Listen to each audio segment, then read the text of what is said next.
kahit konting pagtingin. Isang akda mula sa panulat ni Miss Honey Hearts. Ang 11 kabanata.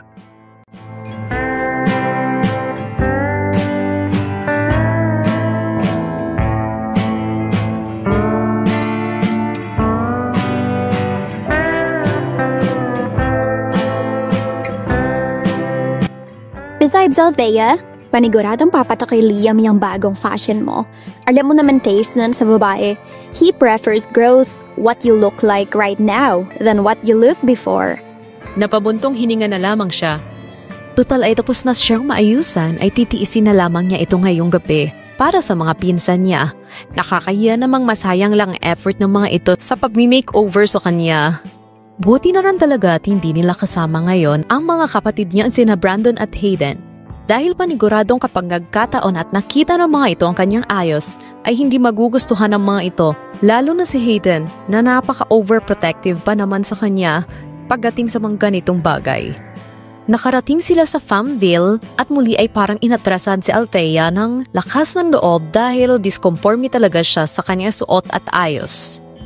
Girls, sigurado na talaga kayo rito? Aniya habang todo hila pataas ang damit para takpan ang cleavage at todo hila rin pataas dahil pakiramdam niya ay makikita na ang kanyang kaluluwa. Oo naman no, wala nang atrasan to Althea. This is your time to shine on Liam's eyes. Napaka-cheerful at supportive na sagot ni Olivia sa kanya. Pero parang hindi ko talaga kaya eh. Uy, ano ko pa? Meron ka pa ba aatras ngayong nandito na tayo? Come on, Thea. Protesta din Rebecca. I'll call Liam na to us if nasa loob na siya. Wika naman ni Annabelle sa katidawaban na nga ang pakay. Hello? Yes, this is Annabelle, Althea's cousin Liam. Nasa loob ka na ng Farmville? Yeah. Nandito na rin kami, papasok. Sige, see you there. Bumaling ito sa kanila. He's inside. Mumisi si Olivia. Then it's showtime. Kinaladkad naman ng mga pinsan si Althea at mas lalo pa siyang naasiwa ng pagkapasok nila ay kaagad na napapalingon sa kanyang gawi ang bawat lalaking nadaraanan nila. Well, oo, sanay naman talaga siyang maraming napapalingon at walang pinapansin ni isa sa mga ito. Ngunit ngayon na alam niyang napapalingon niya ang halos lahat dahil sa panibagong ayos niya ay naaasiwa siya at makakaramdam talaga siya ng pagka-disconforme. Liz, wag na lang kaya. No, Althea, walang aatras. Maring sabot ni Olivia. Nakita naman kaagad nila si Liam sa isang table mula sa di kalayuan kasama ng iilang mga kaibigan nito. Liam! Si Rebecca na nagtawag sa lalaki. Napalingon dito sa gawin nila ang pakay nila. Maging ang mga kaibigan nito na kaagad namang nakita ng interes sa mga reaksyon na makita silang magpipinsan. Kaagad silang nilapitan ni Liam at mukhang hindi nito napansin ang bagong ayos niya dahil nasa mga pinsan niya ang tingin nito. Hello girls, di nyo kasamang mga boys? Cool na salubong ito sa kanila. Hindi kami-kami lang, alam mo na, girls night out. Cool din, nasagot ni Caitlin. Sa sobrang hiya na wagpakita sa binata ay tumarikod bigla si Althea. Hindi ko talaga kaya to girls. Ngunit hindi siya hinayaan ni Rebecca na makatakas at maalgap siyang tinigilan. Napala Liam, nandito rin si Althea. Anito sabay tulak sa kanya palapit at sa harapan mismo ng binata. Nayuyuko siya at halos walang mukhang maihaharap lalo na't ngayong nasa harapan nito. Baka kung sabihin nitong mukha siyang kaladkaring babae sa bagong ayos niya, nakakahiya talaga. Althea, is that really you? Amazement and surprise were drawn on Liam's reaction. Grabe, hindi ka agad kita nakilala dahil sa bagong ayos mo. You look really great tonight. Nag-angat ng mga mata si Althea at lumundag ang puso niya nang makita ang pagkamangha at tuwa na gumuguhit sa mga mata nito habang pinatmamasdan siya. So hindi ito naaasiwa bagkus ay natutuwa pa sa kanyang bagong ayos? Wow, the effort then was worth it. Nagustuhan mo ba ang bagong look ni Althea, Liam? Makangising tanong pa ni Olivia sa binata. Oo naman, sobra. Hindi naman pangit sa kanya, di ba? Akala niya kasi kanina ay hindi mo magugustuhan. Di ba bagay na bagay naman sa kanya? Sunod pa ni Caitlin. Wala naman ako makitang anumang pangit sa ayos niya. Nagustuhan ko pa nga ng sobra at bagay lang. Bagay na bagay, Kate. And she looks not just pretty, but also very sexy, right? Dugtong pa nga ni Rebecca. Yup, very sexy. Sabi sa'yo, Thea, magugustuhan niya. Tuwang-tuwa namang bulong sa kanya ni Annabelle. Pagkatapos nun ay iginiya na sila ni Liam paupo sa isang bakanting table.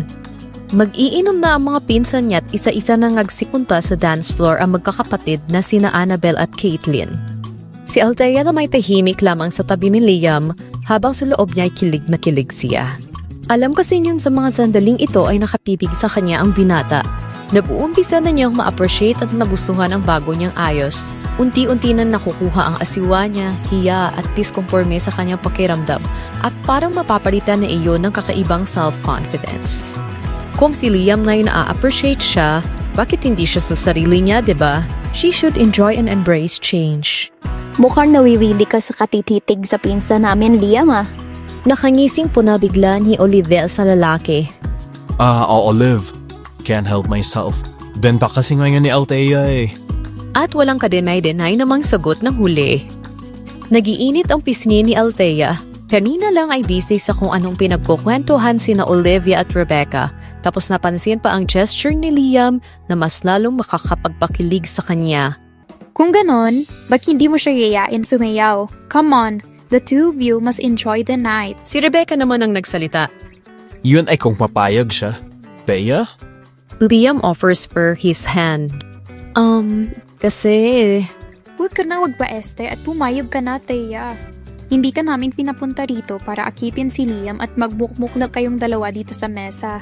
Act according to your fashion tonight. Sayang naman ang aura. Namarmaral na bulong ni Rebecca. Tama ang kanyang pinsan. Sayang ang ayos niyo nagugustuhan ni Liam ngayon kung magmumukmuk lang siya at hindi i-enjoy ang gabing ito. Okay. Tinanggap niya ang kamay ng binata at iginiya siya nito sa dance floor. Kahit pa hindi siya masyadong marunong sa pagsasayaw ng disco dance, ay sinubukan pa rin niya ang makakaya. Huwag lamang niyang ma-disappoint si Liam. Tiningnan niya sina Caitlin at ang iba pang mga babaeng enjoy na enjoy sa pagsasayaw sabay sa indayog ng mabilis na musika at ginaya na rin ang mga iyon. Kinumyapyat niya ang mga braso sa batok ni Liam tapos ay sumayaw ng sumayaw habang ito naman ay mainit mahinawakan siya sa braso at sumabay sa kanya.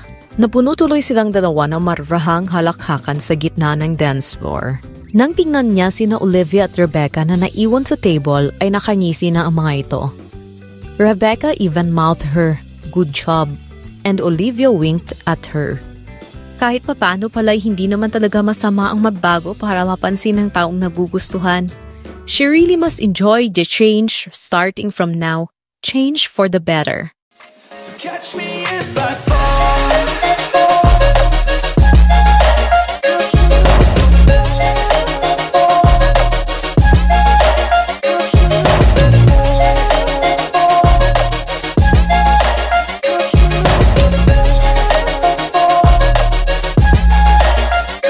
Itutuloy. Abangan ang susunod na kabanata.